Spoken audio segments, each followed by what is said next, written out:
దేవుడి గురించిన సంపూర్ణమైన అవగాహన కలిగి ఉండటం నిజంగా అది చాలా ధన్యత. చాలామందికి ఆ ధన్యత లేదు, ఉండదు కూడా. ఎందుకంటే వాళ్ళకి వివరించే వాళ్ళు ఉండరు. పోనీ వివరించినా సరే వినే మనసు వాళ్ళకు ఉండదు. దేవుని సన్నిధిలో కూర్చొని దేవుని వాక్యం వినే ఆ ఓపిక వాళ్ళకు ఉండదు. వాళ్ళ జీవితాలు అలాగే గడిచిపోతూ ఉంటాయి. దేవుణ్ణి మనం సంపూర్ణంగా ఎరగాలి. మహోన్నతుని విద్య అంటాం దీన్నే. ఏమంటాం? మహోన్నతుని విద్య. ఈ లోకంలో లోక సంబంధమైన ఆ విద్యల కోసం మనం చాలా సమయం వెచ్చిస్తాం. అవునా కాదా? పిల్లలకి ఆ విద్య నేర్పించడం కోసం, ఆ చదువు నేర్పించడం కోసం ఉదయాన్న 6 గంటలకు వాళ్ళని నిద్రలేపుతాం. వాళ్ళని రెడీ చేయడానికి ఒక 2 గంటలు పడుతుంది. 8 గంటలకు వాళ్ళని స్కూల్లో దించేస్తాం. వాళ్ళు 8 గంటల నుంచి సాయంకాలం 6 గంటల దాకా అక్కడ ఉండి వస్తే మళ్ళీ వాళ్ళకి తినడానికి ఏదో ఒకటి పెట్టి మళ్ళీ ట్యూషన్ అని చెప్పి మళ్ళీ వాళ్ళని పంపించేస్తాం. వాళ్ళు 8, 8:30, 9ంటికి వస్తే మళ్ళీ తినిపెట్టి నిద్రపుచ్చేస్తాం.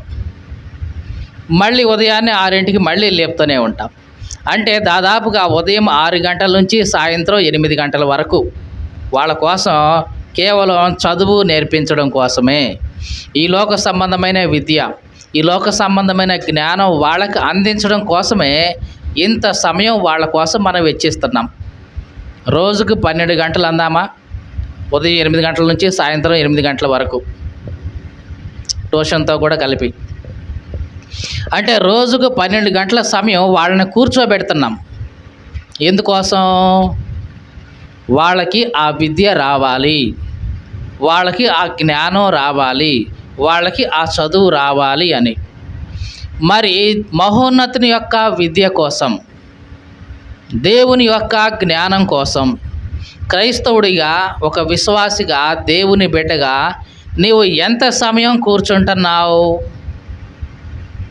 అది బైబిల్ ముందే కానీ, లేదా వాక్యం బోధిస్తున్న దేవుని సేవకుల ముందే కానీ, వాక్యం బోధిస్తున్నప్పుడు మందిరంలోనే కానీ ఎంతసేపు కూర్చుంటున్నావు అని మనం లెక్కేస్తే దాంతో పోల్చుకుంటే కనీసం 10% కూడా ఉండదు. 12 గంటల్లో 10% ఎంత అవుతుంది చెప్పండి? 10 గంటల్లో 10% అంటే 1 గంట. మిగిలిన ఒక 2 గంటల్లో 10% అంటే 2 గంటలకి 120 నిమిషాలు వేసుకున్నా, 120 నిమిషాల్లో 10% అంటే 12 నిమిషాలు. అంటే గంట 12 నిమిషాలు. మనం ఎప్పుడైనా కనీసం 10%, 20% చూస్తే 2 గంటల 40 నిమిషాలు, 2 గంటల 24 నిమిషాలు అవుతుంది. కనీసం మనం మన పిల్లల కోసం చదువు వాళ్ళకి నేర్పించడం కోసం వెచ్చించే సమయంలో రోజులో ఒక రోజుకే మరి 6 రోజులకి వేసుకుంటే 6 గంటలు, 6 12 72 అంటే 7 గంటలు పడుతుంది. అంటే ఆదివారం ఎప్పుడైనా నువ్వు 7 గంటలు ఉంటావా మందిరంలో అంటే ఉండవు. కానీ నీ పిల్లల్ని ఏం చేస్తావు? 12 గంటలు అక్కడ కూర్చోబెడతావు. ఎందుకని? విద్య నేర్చుకోవాలి, చదువు నేర్చుకోవాలి. మరి దేవుని మందిరంలోకి వచ్చి నీవు నేర్చుకుంటున్న విద్య ఏంటి? ఏమీ లేదు, అంతా సున్నానే. చాలామందికి ఇట్లాగే ఉంటుంది. మీ పిల్లోడు 10 సంవత్సరాల నుంచి బడికి పోతూ అక్షరం ముక్క కూడా నేర్చుకోకపోతే నువ్వేమంటావు? చెప్పండి, ఏమంటాం? వీడి వల్ల ఏమీ కాదు, వీడి కోసం ఎంత చేసినా సరే వీడేమీ నేర్చుకోలేదు, వీడికి పనికి రాడు వీడు అని బయటికి అనకపోయినా మనసులో మాత్రం అది ఫిక్స్ అయిపోతుంది. ఎందుకంటే వాడికి ఏమీ రావట్లేదు కాబట్టి. మరి ఒక సేవకుడిగా కానివ్వండి, విశ్వాసిగా కానివ్వండి, దేవుని బిడ్డగా నీవు ఆలోచించు. 10 సంవత్సరాల నుంచి ప్రార్థనకి వెళ్తున్నావు, 20 సంవత్సరాల నుంచి ప్రార్థనకి వెళ్తున్నావు. దేవుని గురించి నువ్వు ఎంత నేర్చుకున్నావు? చదువు చెప్పు. దేవుని గురించి నీకు ఎంత తెలిసింది, ఎంత నేర్చుకున్నావు అనంటే ఏమీ నేర్చుకోలేదు. మరి ఏం చేసావు ఈ 10 సంవత్సరాలు, 20 సంవత్సరాలు, 30 సంవత్సరాలు అంటే? వారానికి ఒకసారి సంఖలో బైబిల్ పెట్టుకొని ప్రార్థన పోయాం, కాసేపు కూర్చున్నాం, చప్పట్లు కొట్టండి అంటే చప్పట్లు కొట్టాం, కాసేపు కలిసి పాడండి అంటే కలిసి పాడాం, చందాలు వేయండి అంటే చందాలు వేసాం, ప్రార్థన చేయించుకోండి అంటే ప్రార్థన చేయించుకున్నాం, మళ్ళీ తిరిగి వచ్చేసాం, అయిపోయింది. ఇట్లాగా సంవత్సరంలో 52 వారాలు ఇట్లాగే చేసాం, ఏమీ నేర్చుకోవాలా. 10 సంవత్సరాలు ఇట్లాగే చేసాం, ఏమీ నేర్చుకోవాలా. 20 సంవత్సరాలు, 30 సంవత్సరాలు, 40 సంవత్సరాల సీనియారిటీ కూడా వచ్చేసింది. మరి నేర్చుకుంది ఏమైనా ఉందా దేవుని నుంచి అంటే ఏమీ నేర్చుకోవాలా. దేవుని గురించి ఏమైనా నేర్చుకున్నావా? కనీసం ఈ 30-40 సంవత్సరాల్లో అమ్మా దేవుని గురించి కనీసం ఒక 3 మాటలు చెప్పు అని ఎవరైనా అంటే, లేదా ఒక 10 నిమిషాలు దేవుని గురించి నాకు ఏదైనా చెప్పు అని ఎవరైనా అంటే, ఏమైనా చెప్పగలిగిన నేర్చుకున్నావా? నువ్వు చెప్పడానికి ఏమైనా నేర్చుకున్నావా అంటే ఏమీ నేర్చుకోలే. మరి ఇట్లాంటి క్రైస్తవ జీవితాన్ని ఏమంటారు? 10 సంవత్సరాలు బడికి పోయినా వాడు ఏమి నేర్చుకోలేదంటే వాడిని ఏం చేస్తాం? నీకు ఆ చదువు అవ్వట్లేదురా అబ్బాయి, నువ్వు పనికి రావులే, కానీ ఏదో ఒక పని నేర్చుకోరా, లేదా వ్యవసాయం నేర్చుకో, లేకుంటే ఏదో ఒక పని నీకు చేతైన పని నేర్చుకో, చదువు నీ వల్ల కావట్లేదు అని మాన్పించేసి వాడికి ఏదో ఒకటి నేర్పిస్తావు. అంటే దేవుడు కూడా మనల్ని ఎట్లాగా నాలిక, నీ వల్ల కాదులే ఇక, నీకు చేత కాదులే ఇక, ఇదిగో ఇన్ని సంవత్సరాలు వస్తున్నా కానీ నువ్వు ఒక్క మొక్క నేర్చుకోలేదు నా గురించి నువ్వు, కాబట్టి నువ్వు విశ్వాసిగా పనికి రావు అనాలి. పరలోక రాజ్యం చేరడానికి నువ్వు పనికి రావు అంటాడు. అవునా కాదా? మీకు అర్థమైందండి? 10 సంవత్సరాలు వాడు ఏమి నేర్చుకోలేదు, వాడు ప్రమోషన్ చేస్తారా స్కూల్లో? కనీసం 1వ తరగతి నుంచి 2వ తరగతి చేస్తారా అంటే ఈ మధ్య చేస్తున్నారులేండి. ఇది కాదు చెప్తుంది. ఈ మధ్య చదివినా చదవకపోయినా సంబంధం లేకుండా వాడు బడికి పోతే చాలు, వాడిని 1 నుంచి 2కి, 2 నుంచి 3కి, ఆ 10వ తరగతి వరకు వాడికి ప్రమోషన్ ఇస్తానే ఉంటారు. అక్కడ కూడా వాడు 10వ తరగతిలో ఇక ఎగ్జామ్ రాసి ఫెయిల్ అవుతాడు, ఇక ప్రమోషన్ లేదు, ఏం లేదు ఇక. కానీ దేవుడైతే నిన్ను అట్లాగా ప్రమోట్ చేయడు, నిన్ను పరలోకానికి ప్రమోట్ చేయడు ఆయన అట్లాగా. ఈ లోకంలో అయితే అటెండెన్స్ చాలే అనుకుంటావు, 1 నుంచి 2కి, 2 నుంచి 3కి, అట్లాగా 10th క్లాస్ వరకు ప్రమోట్ చేస్తూనే పోతుంటారు. కానీ దేవుడు పరలోకానికి నిన్ను అట్లాగా ప్రమోట్ చేయడు. ఎందుకంటే నీవు తగిన వాడివిగా ఉండాలి. కనీసం నీకు పాస్ మార్కు రావాలి. ఏమి రావాలి చెప్పండి? ఏమి రావాలి? పాస్ మార్కు రావాలి. ఈ పాస్ మార్క్ ఎంత? 100కి 35%. కానీ దేవుని దృష్టిలో పాస్ మార్క్ ఎంత అంటే 100కి 30%. 30 అంతలుగా, 60 అంతలుగా, 100 అంతలుగా. 100 అంతలుగా ఫలించావా? ఓకే, మంచిదే. లేదు 60 అంతలుగానా ఫలించావా? ఓకే. కనీసం 30 అంతల కన్నా ఫలించాలి, అప్పుడే నువ్వు పరలోక రాజ్యానికి ఎంటర్ అవుతావు. ఈ 30% దేవుని దృష్టిలో పాస్ మార్కు. ఈ మధ్య గవర్నమెంట్ వాళ్ళు కూడా ఈ 30%ఏ పెట్టారు పాస్ మార్కు, తెలుసా మీకు? ఇంటర్మీడియట్లోకి వచ్చిన తర్వాత కాస్త మార్చేశారు విద్యా ప్రణాళిక. ఏంటి?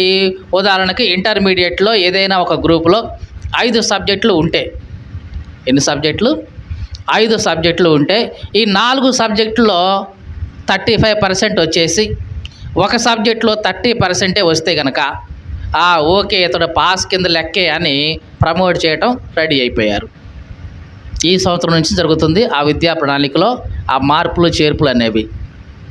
అంటే ఉన్న 5 సబ్జెక్టులో 4 సబ్జెక్టులో 35% వస్తే చాలు, మిగతా దాంట్లో 30% వచ్చినా చాలు, ఇక వాడిని ప్రమోట్ చేయొచ్చు సెకండ్ ఇయర్కి, లేదా సెకండ్ ఇయర్కి పాస్ అయినట్లే అని ఇప్పుడు మార్పులు చేసుకొచ్చారు.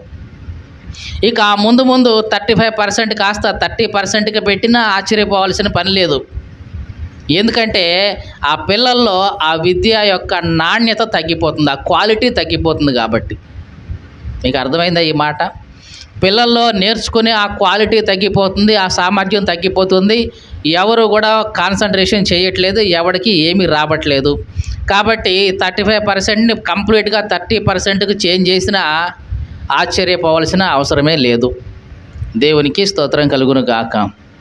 హల్లెలూయా. ఇదంతా ఎందుకు చెప్తున్నామంటే ఇంతకాలం మనం ప్రార్థనకు వస్తున్నాం, వాళ్ళు స్కూలుకి పోయినట్లుగానే మనం కూడా వారం వారం ప్రార్థనకు పోతున్నాం.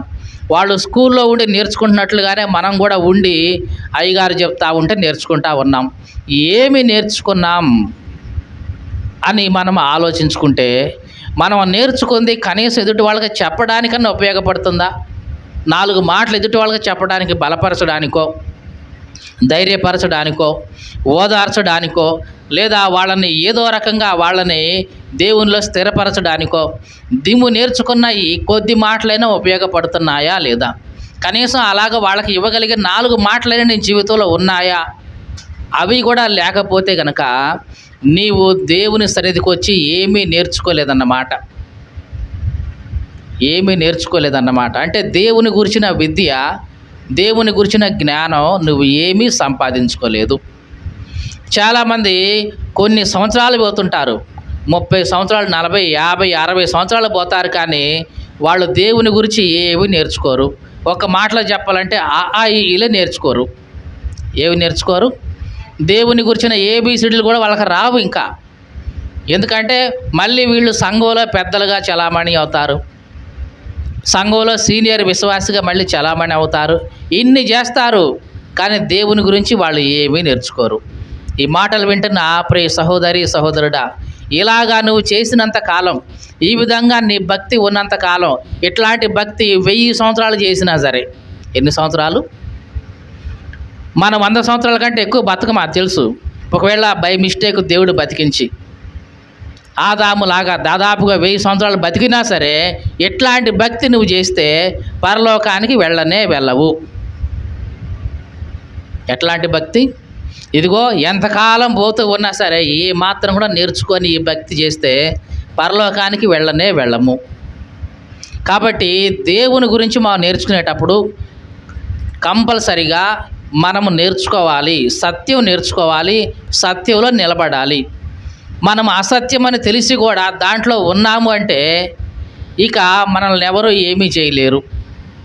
మీకు అర్థమైందా? సత్యమని ఎంతకాలం తెలియకుండా నువ్వు అసత్యంలో ఉన్నావు, కానీ సత్యం ఏంటో తెలిసిన తర్వాత కూడా ఇంకా అదే అసత్యంలో కొనసాగుతూ ఉన్నావంటే నీ విషయంలో దేవుడు కూడా ఏమాత్రం ప్రేమ, జాలి, కనికరం చూపించడు. మీకు అర్థమైందా? ఇప్పుడు మనలో చాలామంది ఇట్లాగా సత్యం అనేది తెలియక చాలా కాలం ఇదిగో ఈ ఆర్సీఎంలోనే ఉండిపోయాం. ఎందుకంటే ఇక్కడ జరుగుతుందంతా కూడా విగ్రహారాధనే. దేవుడితో పాటు మరియ తల్లిని కూడా దేవతలాగా పెట్టి విగ్రహారాధనలాగా చేస్తున్నాం. ఇది అసత్యమే.